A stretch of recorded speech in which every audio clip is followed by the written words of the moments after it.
చూద్దాం.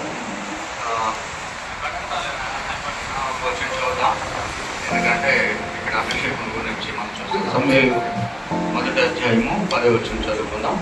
అప్పుడు సమూయేలు తైలము పుట్టి కలుపుకొని సౌలు తన మీద ఆ తైలం పోసి అతన్ని నూతన పెట్టుకొని యెహోవా నిన్ను అభిషేకించి తన హాస్యం మీద అధిపతిగా నియమించేవాడు అని చెప్పి అలాగూ సెలవిచ్చాను. అక్కడ సమయంలో అభిషేకము గుడ్డు పట్టుకొని అభిషేకించి మధు పెట్టుకున్నారు. ఇక్కడ మరి దైవసేవకులు ప్రభుదాస్ గారు మరి అభిషేక తైలంతో ఉంచున్నారు. కాబట్టి అందరూ కూడా దైవ సేవకులు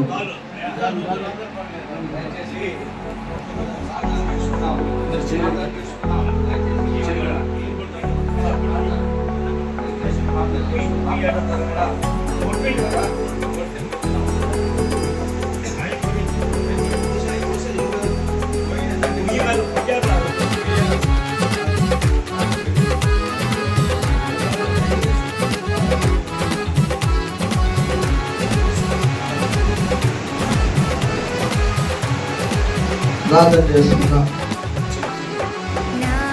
అందరూ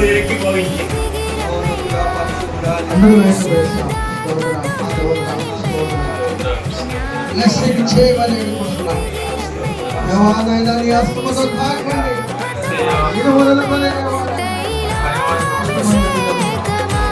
ధన్యవాదాలు.